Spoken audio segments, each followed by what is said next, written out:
አንድ ሰው ወደ ቅዱስ ቁርባን ሲቀርብ ሊያደርጋቸው የሚገቡ ዝግጅቶች እንዳሉ ተማምረን ነበረ። የዝግጅቶቹ ለሁለት ነው የሚከፈሉት። የመጀመሪያው ዝግጅት የሚባለው ውጫዊ ዝግጅት ነው። ሁለተኛው ደግሞ ውስጣዊ ዝግጅት ነው። ከውስጣዊ ዝግጅት ብንመለከት አንድ ሰው ቅዱስ ቁርባን ለመቁረብ አንደኛ ህሊናውን ማዘጋጀት መቻል አለበት። ጌታችን መድኃኒታችን ኢየሱስ ክርስቶስ ቅዱስ ቁርባንን ለአባቶቻችን ለሐዋርያት ምስጢሩን ከማሳየቱ በፊት የምታስታውሱ ከሆነ 2 ዓመት ሙሉ ሲያስተምራቸው ነበረ ብለን ነበር። 2 ዓመት ሙሉ ጌታችን ኢየሱስ ክርስቶስ ለዛ ለምስጢረ ቁርባን ትምህርት መስጠት ብቻ ሳይሆን ህሊናቸውንም ያዘጋጀው ነበር። የሚበሉት የሚጠጡት የማንን ስጋና ደም እንደሆነ እንዲያውቁ እንዲረዱ ማለት ነው። ያንን ምክንያት መነሻ አድርገን እኛም በቅድስት ቤተ ክርስቲያን ቅዱስ ቁርባን የሚቀበሉ ሰዎች የመጀመሪያው የሚያደርጉት የህሊና ዝግጅት ነው። ሁለተኛው ቅዱስ ቁርባን የሚቀበሉ ሰዎች የሚያደርጉት ዝግጅት ደግሞ ንስሐ መግባት ነው። ዛሬ እሱን እንማረዋለን። የበደሉትን ክሰው ያጠፉትን ይቅርታ ጠይቀው ያስቀየሙትንና ያሳዘኑትን ደግሞ በምህረትና በቸርነት አይን ተመልክተው እነሱም ደግሞ ተበድለው እነሱም ደግሞ ክፉ ደርሶባቸው ቢሆን ይቅር ብለው ለእግዚአብሔር ትተው ኃጢአታቸውን መናዘዝ እንድንናዘዝ ቅድስት ቤተ ክርስቲያናችን ታስተምረናለች።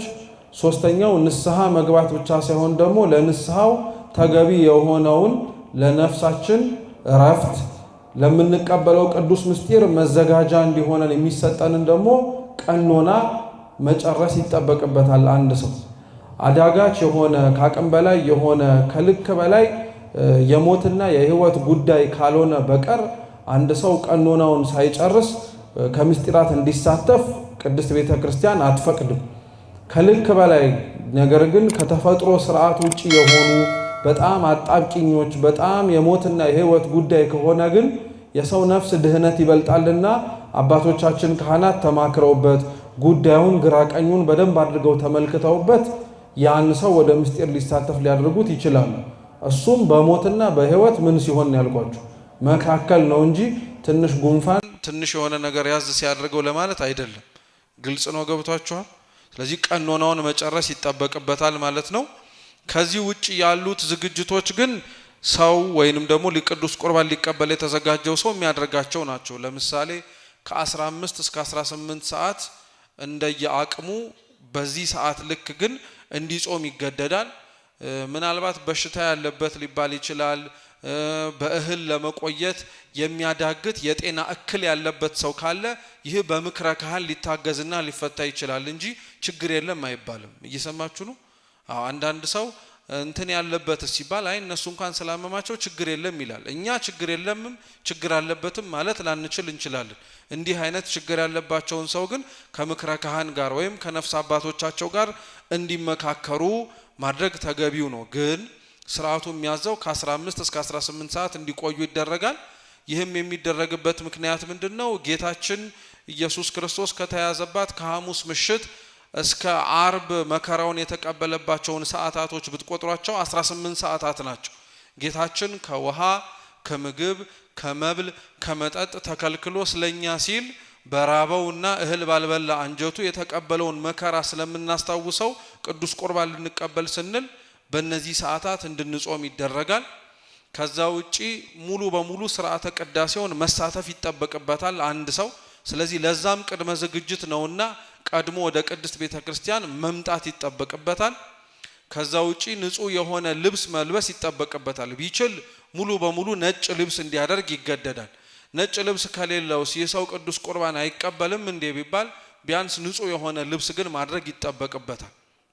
ይህ ለቅዱስ ቁርባን ግን ብቻ አይደለም። ምእመናን ክርስቲያኖች የሆኑ ሁላችንም ቅድስት ቤተ ክርስቲያን የሚመጣ ሰው በሙሉ በተቻለ አቅም ቤተ መቅደስ እንኳን የሚገባ ሰው በአዳር ልብሱ ወይም በተኛበት በእኛ ቋንቋ በቢጃማው ማለት ነው ቤተ ክርስቲያን መግባት አይችልም። ልብሱን ለውጦ ንጹህ የሆነውን ልብስ አድርጎ ነው የሚገባው። ለምን ብንል ቅድስት ቤተ ክርስቲያን ሰርግ ቤት ናትና። ዓለማዊ ምድራዊ ለሆነ ሰርግ ቤት በተኛችሁበት ወይም በተኛንበት ልብስ እንሄዳለን? መልሱ እንጂ እንሄዳለን? ከሳንዘጋጅ የሚያምረውን አውጥተን ለዚህ ሰው ሊያስደስተው ይችላል የምንለውን ነገር ሳናደርግ በቸልተኝነት እንሄዳለን?